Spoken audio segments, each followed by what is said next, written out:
Peace. This is the enemy's public, and I am Bro.Nasir. Nick Cannon, my brother. You did a powerful interview with Professor Griff. You and Professor Griff gave a lot of pertinent information. You wanted to show your big brother how much you knew,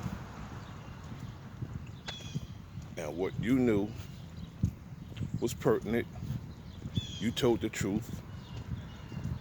You gave a lot of historical facts on some people who you work for.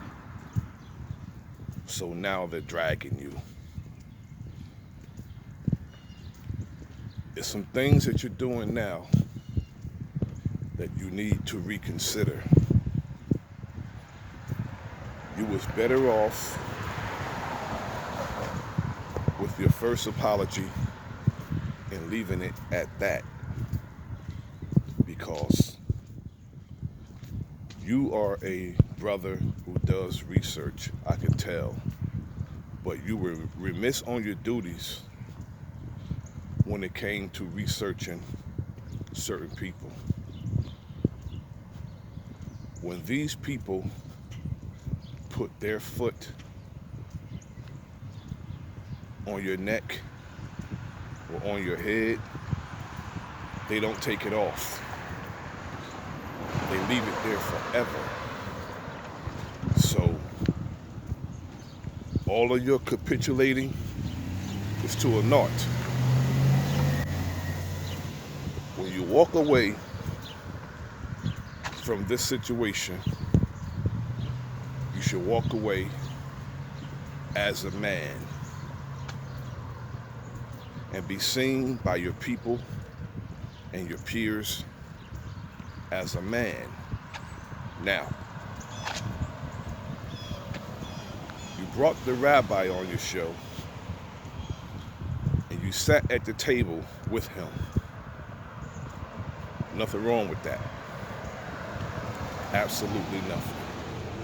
Yet, you let him tell 30 plus years blatant lies on the Honorable Minister Louis Farrakhan, and you didn't challenge him.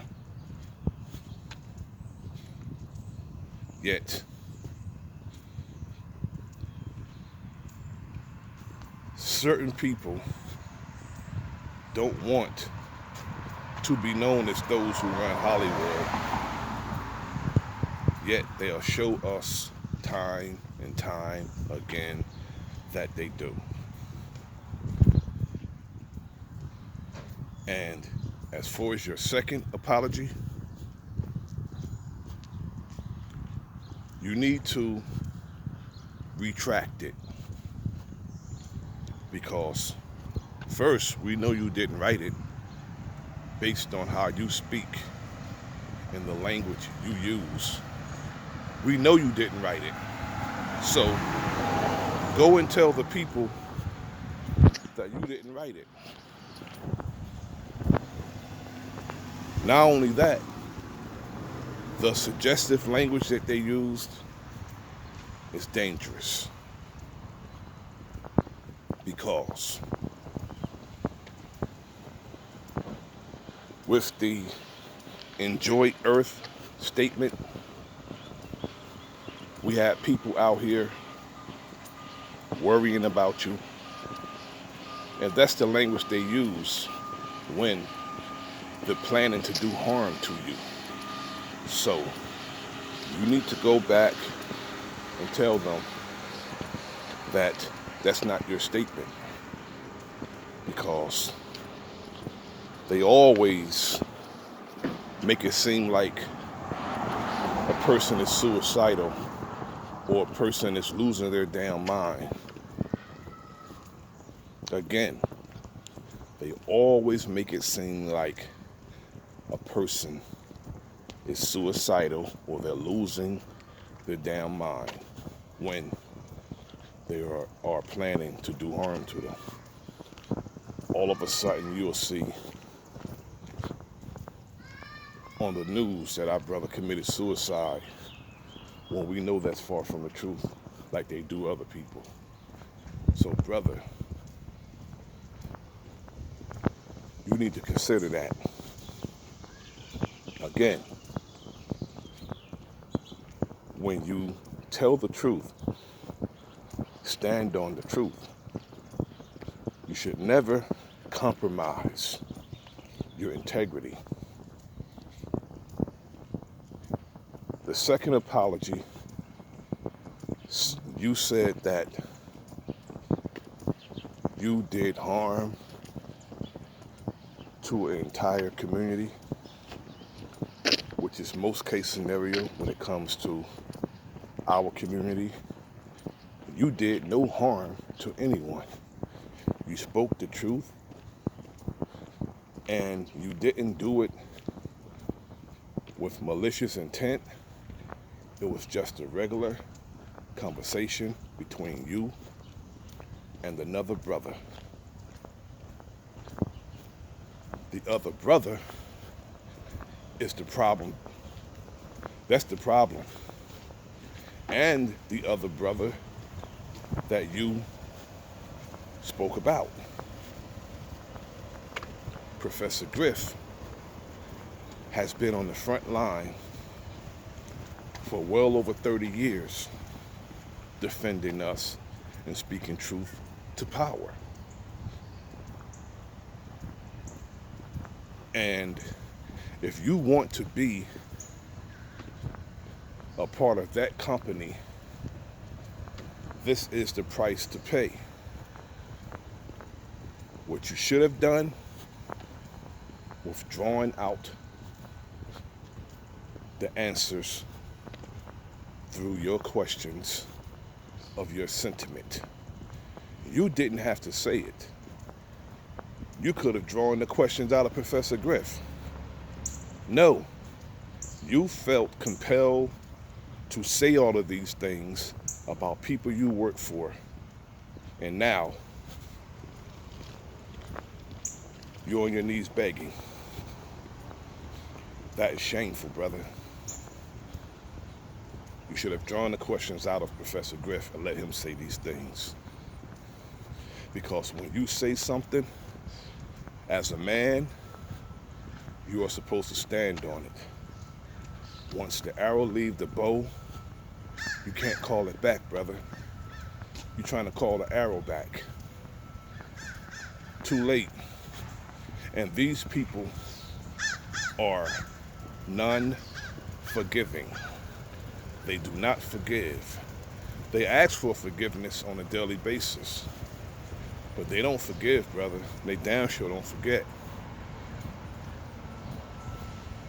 And you went and you brought the adversary of Professor Griff on your platform, and you talked to him.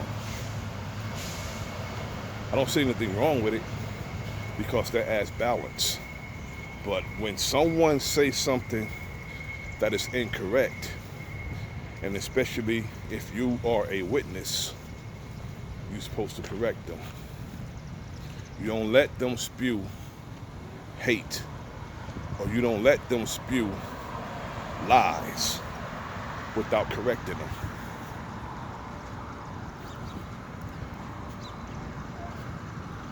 It's your platform, brother, and you determine what goes on, just like they determine what goes on their platforms. You were fired from Viacom, and now you're trying to get back in their graces. It's not going to happen, brother. And if you do, you will be going on a world tour of apology. You would be apologizing all over the world for one statement you made or one program that you made. You would be doing a world tour of apology. That's why you have to be unapologetic when it comes to telling the truth. When you walk away from the situation, brother, be sure that you're walking away as a man. It's not looking so good now, brother, because you're capitulating. It wasn't even the same Nick Cannon that I seen on Cannon's class with the rabbi. You look like a young man who was being chastised, or a puppy who urinated on the carpet, and now after you got hit in your face with the newspaper, you crawling back over to your owner and asking for forgiveness, wagging your damn tail. It's shameful, brother. Stand on your truth, because it's nothing worth your manhood, brother. Nothing worth it. Because when you look in the mirror, you have to like what you see, brother. You should like what you see. And I know you want to work. Everybody wants to work. But how much money do you have to make or have before you tell crackers, those who crack the whip, to go to hell? How much money do you gotta have before you do that? Empower yourself, brother. You got money. Empower yourself. Pool your resources with your other brothers and sisters. That's the problem with our people. We don't pool our resources. We don't like to work together. And when we try to work together, the same vicious enemy come after us. I.e., Jay Prince, Suge Knight, Irv Gotti, Damon Dash. You know what happened when they tried to work together. This is the enemy's public, and I am Bro.Nasir. Like, share, subscribe, leave a comment in the comment section. Peace.